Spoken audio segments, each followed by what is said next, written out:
Welcome back to another technical deep dive here in the Debug Zone.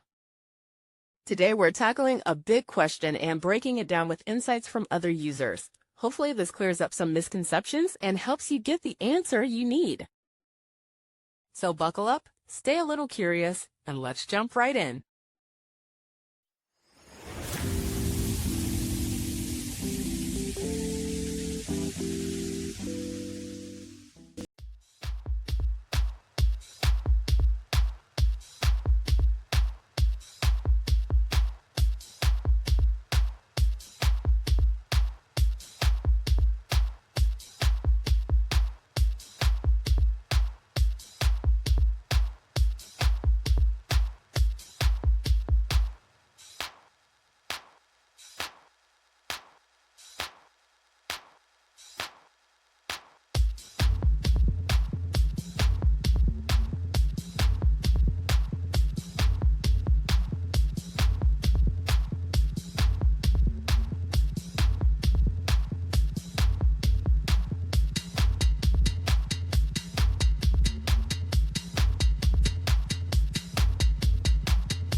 And that's a wrap.